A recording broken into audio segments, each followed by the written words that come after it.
Where are we?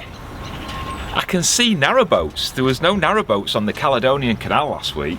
We saw one wide beam. Yeah. But that were it. Are we back in England?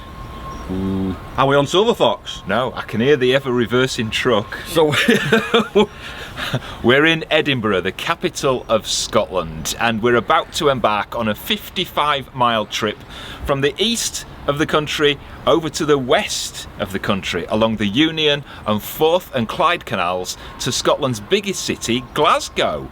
Yay! Now, of course, you know, well, you should know if you've been watching, that we haven't got Silver Fox anymore, but the very kind people at ABC Boats have very kindly lent us this thing. And it's nice, actually, for a hire boat. Very nice. It's a little bit shorter than Silver Fox. It's 49 feet long rather than 57, so we're having to breathe in a little bit more. A little bit. It's a lot. And it's called bay wren. Apparently a bay wren. It's a bird. It's a very attractive but very vocal bird, a bit like me really, isn't it? Yeah, he's vocal. Now, the Union Canal begins here, or ends, whichever way you come in Edinburgh. Just at Bridge 1, which is the lift bridge behind us, there's a small quay behind that with some private moorings in it. Yeah. And as we go along towards Glasgow, we're going to pass over Scotland's longest aqueducts, the legendary Falkirk Wheel, and of course, you know me, got to uncover a bit of history along the way. Oh, yes. Right, first thing, coffee.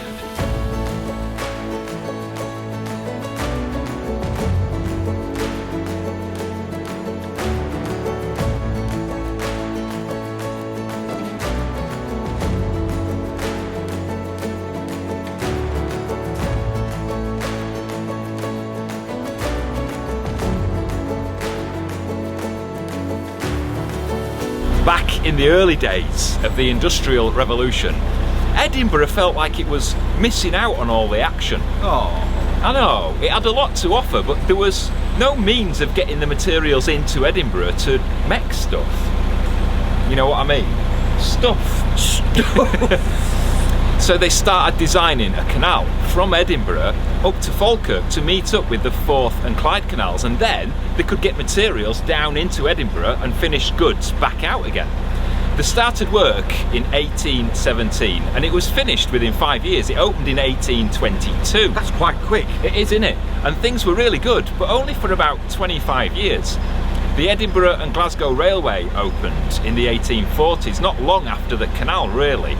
And that took trade away, and by the 1930s trade had almost dried up on this canal.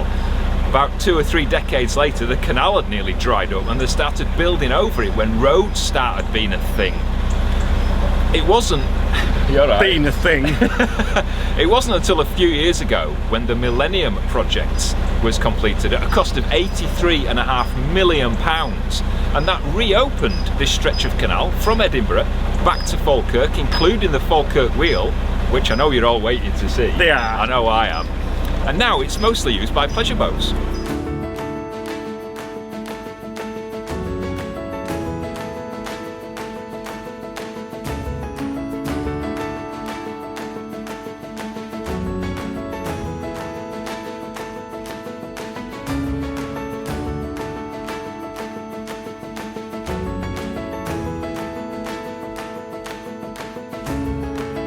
There's quite a few aqueducts on this canal, some pretty big ones too, as you'll see.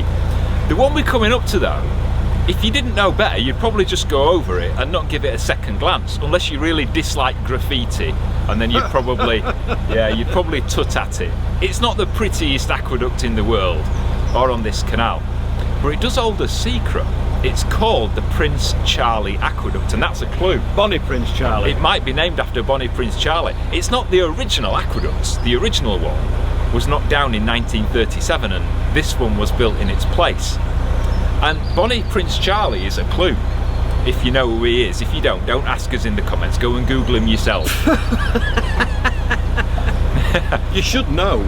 Bonnie Prince Charlie camped on his way into Edinburgh when he was going to conquer it. All right. With the Jacobite Rebellion back in 1745, the year, not the time. That's like tea time, isn't it? It is about tea time, Quarter to 6. And him and his mates camped just by the aqueduct as they were going into Edinburgh. Do you know why they called him Bonnie Prince Charlie? Was he Bonnie? Yeah, a little bit like me. He was Bonnie. He had boyish looks and he was pretty cute. but he was a right meanie apparently.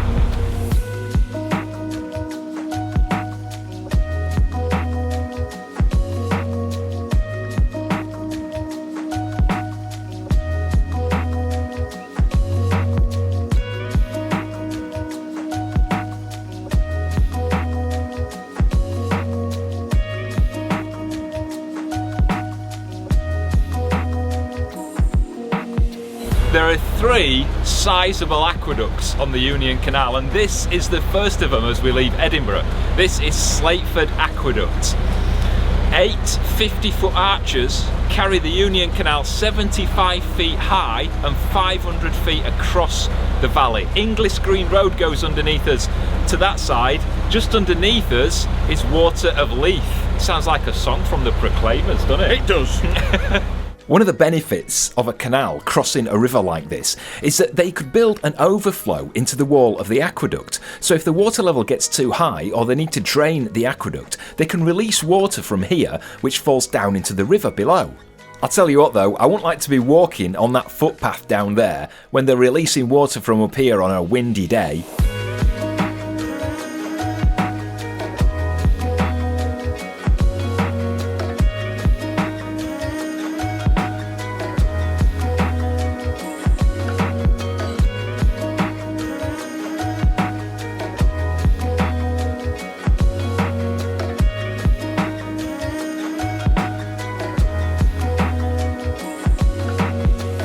The best thing, view-wise, about this is the Slateford Viaduct, which runs literally about 50 feet to our starboard side.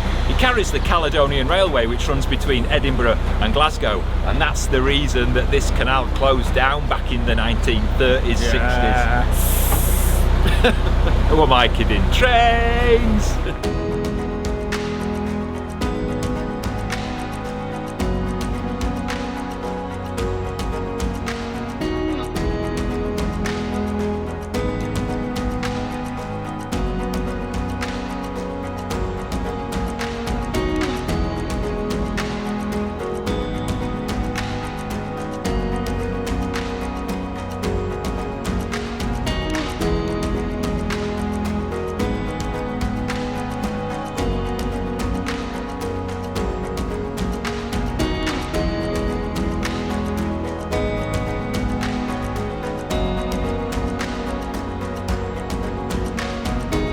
So how exactly did the canal companies make the money from the canals? Cargo. Nearly. The boaters carried the cargo. Yeah. The canal companies charged the boaters a toll payment to use either the stretch of water or locks or bridges or anything. A bit like they do today, like the M6 toll. And what would happen is boats would travel along the canal and they'd pay a toll to use that canal or the locks. The payment would usually be worked out on how much cargo they were carrying. Usually they're charged by the ton. But what about empty boats? Well, that was a bit different. On this canal, empty boats were still charged to use the water. But if they returned back the same way within 2 weeks, that charge would be written off. Oh, right. And they'd get charged for just the cargo instead. That's all right then. You got a rush. And that's where the problem came in when they started building the railways, because people who were sending things across the country thought, hang on a minute, the railways might be a little bit more expensive, but it's a heck of a lot quicker. So people started sending stuff by rail, which meant there weren't as much cargo on the canals anymore. Now, to make up for that, the boaters had to charge a little bit more to make up for the money they were losing to the railways, and that just made it uncompetitive. They couldn't compete with the railways. So one by one the boatmen started going out of business, and if there's no boatmen paying tolls to the canal company, The canal's going to disrepair. yeah, the canal companies can't afford to invest in the canals anymore because they're not making money, and that's why the canals became disused and most of them eventually shut down. But it's a good job there's a lot of restoration projects like there was on this one, which cost 83.5 million quid to restore. But nowadays it's just all leisure boaters.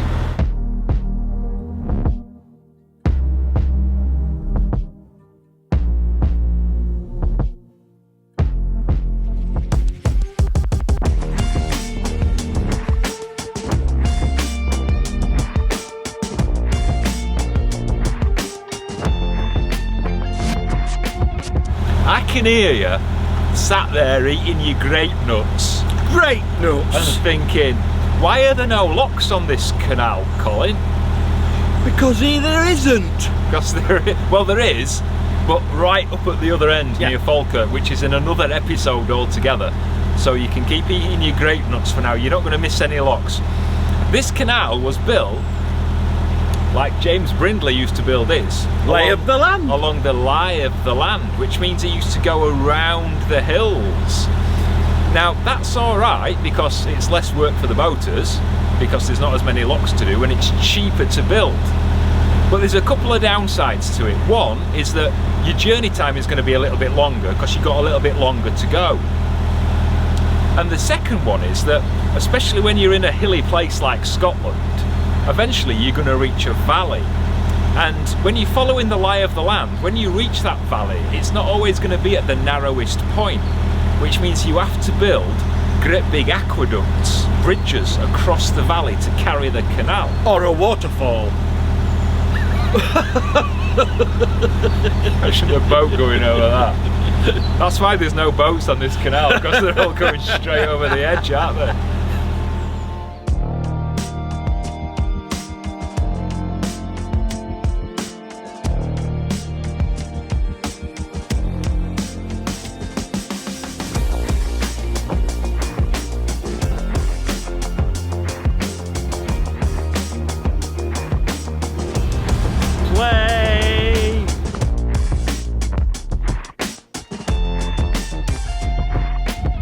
Just coming up to Almond Aqueduct. Sounds tasty, doesn't it?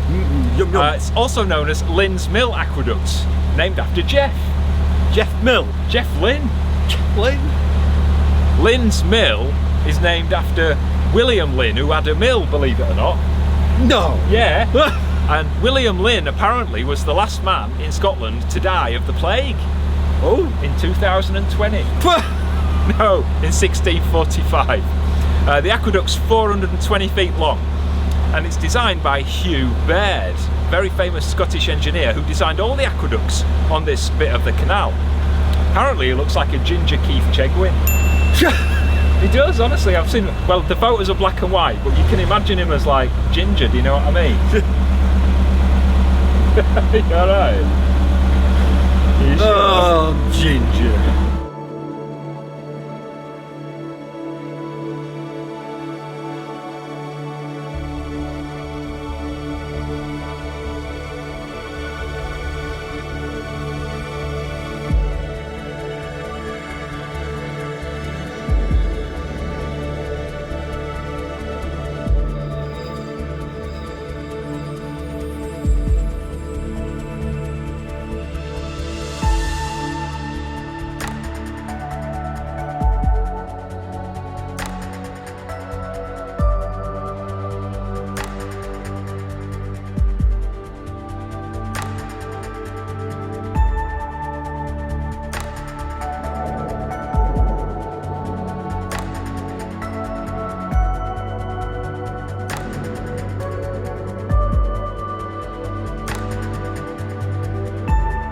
It opened 200 years ago, nearly, give or take a few months. Plain! And it carries the Union Canal 76 feet up above the River Almond, which doesn't taste like almonds, and I know, because I've checked, it's more like macadamias, to be honest. And it's a scheduled monument. You can hear the plane now, can't you? And a scheduled monument means it's now protected.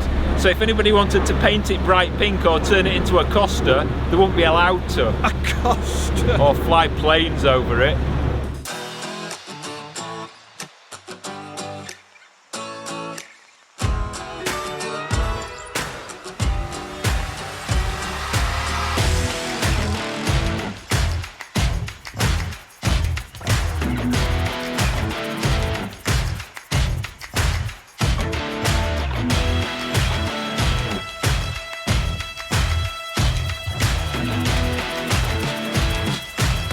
This ruddy grit thing on our port side is a shale bing. Montyeen home and away. No, that was Shane Summer. I don't remember his other name. It's a shale bing. What's a shale bing? A bing. Well, here in West Lothian, shale oil production was a big thing for about 100 years, and they got about 75 million gallons of oil from it. So what they do is basically get the oil from shale. Shale are little stones, like the sort of thing you get on a beach. Yeah? And they get all the oil off it, and then all the used shale is then piled up in bings. That's what they call them, bings, B-I-N-G-S, bings. Like up in Yorkshire, we used to have coal mining, so all the spoil from the pits used to be called the tips, didn't it? Or the slag heaps. Or the spoil heaps. Or the spoil heaps. Nobody calls it, we all call them slag heaps. Slag heaps or tips. Yeah, or the tips. And they're huge, there's loads of them. And they're quite unique to West Lothian. We're going to see another just around the corner. There's a couple of famous ones. One is called the Five Sisters. It's a really big one where there's 5 together. Also called the Westwood Bings, and that's now a scheduled monument, a bit like Mark Almond's Aqueduct. Mark Almond's? Yeah, because they want to protect and preserve it so that future generations can learn about the history.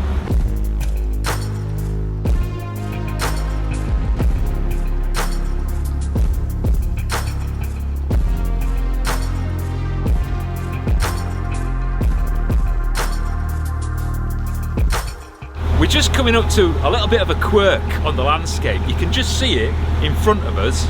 It's called Niddry Castle, or it was. It's like a little tower house, and it's a little bit shamed by the big shale bing behind it now, but in its day it was like a big imposing base, and it was built in the 1500s to protect the trading route between Edinburgh and Linlithgow, no relation to John. I'll explain that to him later. You can, there you go. Now it's rumoured that Mary, Queen of Scots, once hid out in there. Oh right. She was being held captive. She'd just been forced to abdicate, and she was being held prisoner in Lochleven Castle. A lot of these old queens were held captive, weren't they? They were, weren't they? Yeah. In the prison. But a boater, not from the canal, because the canal hadn't been built back then, but a boater from another canal, it might have been the Oxford, called Willie Douglas, helped her to escape, and he brought her here to Niddry, which is also called West Niddry Castle. Did you know that? Because apparently there's another Niddry Castle. Tree! We'll have to add some slapping noises in editing, won't we? And he helped her escape, and he brought her here to hide out until the heat had calmed down a little bit, and then she was off. But we all know how that ended, don't we? Anyway, according to Rightmove, it's had 12 previous owners. Rightmove. And it was recently done up back in 1986, and it's now a private house.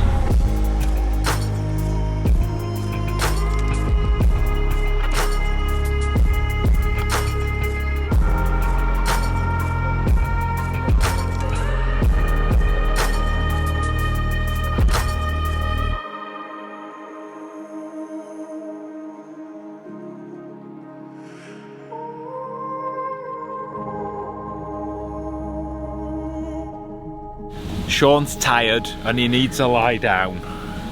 We've been going 12 hours. We've been going, yeah, about 12 hours. No, we haven't. We set off at 8:30 this morning. It's 20 to 5. Is that what time it is? Wow, that is quite a long time then, isn't it? Quarter to 5. 8 hours, just over 8 hours, to do what the book said was about 4 hours 40. So you know what Colin's it's like, our faffing. style. And we're moored just after Bridge 35, so we're closer to Falkirk now than we are to Edinburgh. Which is good news for the next time we do filming, because Sean won't be so tired. He will. There's so much to talk about, and I've tried to squeeze as much as I can in, but there's a lot I missed. Like, even in Edinburgh, there's like Bridge 2, there's like a crest of Glasgow on one side and Edinburgh on the... There's loads of stuff that I missed. You didn't miss them, you just didn't have time to do them. Yeah, so none of those comments. You missed this. You should have mentioned this. You're blocked. Ooh. The other thing that surprised me, is I imagined it to be a bit more industrious than it is. Yeah. And it's not. I mean, well, one minute you've got like the M8 or the M9 or the railway between Glasgow and Edinburgh going past the canal, but then the next minute you're in this leafy cutting. Yeah. That's all quiet and it's quite lovely. nice. It is. But we are done for today. We are. Next time, we're going to go towards Falkirk. Whether we get to Falkirk is a different thing. It depends on how tired I am. I know a little bit about the next vlog, and it does involve John Lithgow. No, Lynn Lithgow. Lithgow. Is Lynn his wife or his daughter-in-law? And a very gay rainbow tunnel Yes. we've got next time too. We hope you've enjoyed this one though. If you have, and you want to see more of this, and you're not already, please subscribe to the channel. Give us a thumbs up, and if you hit the notification bell, YouTube will let you know every time we release a new episode. But if you've been watching for a while, you'll know that it's If you don't know, I'm not telling you. every Friday at 4 o'clock. We do this for free. We don't get paid for this. We get a tiny little bit of ad revenue from YouTube, which, yeah, ex-boyfriend. It's tiny. So if you want to help support the channel and keep us making these things, there's a link in the video description to either Patreon or YouTube members, or click the one above Sean's head if you're watching on a phone or a tablet or something like that. Obviously not like an aspirin. Do you know what I mean? Like an iPad or similar. Yeah. Or your computer. Or a computer. But I don't think it appears on the... I don't know. You'll have to let us know, won't you? I don't think it does. Sean does need to lie down, and we're going to try and get this brown jumper off him. So till next week, see you later. Bye. Bye. Ta-da. 5, 4, 3, 2, 1. Get 3, 2, 1. Where it would meet up with the... I can see a man down there having a wee in river. I feel like I have to stand on a box, you know, like that little weatherman who has to stand on a box. We're near Edinburgh Airport, can you tell? Oh, that sounds like a big one, doesn't it? Can't see it because it's a bit cloudy. You can hear it though. What? You can, can't you? Oh, Mills. Ah, you got me out now. 3, 2. It's a protected. Ah, we've got some straggly paddlers. I don't know what bridge. Hang on. 35.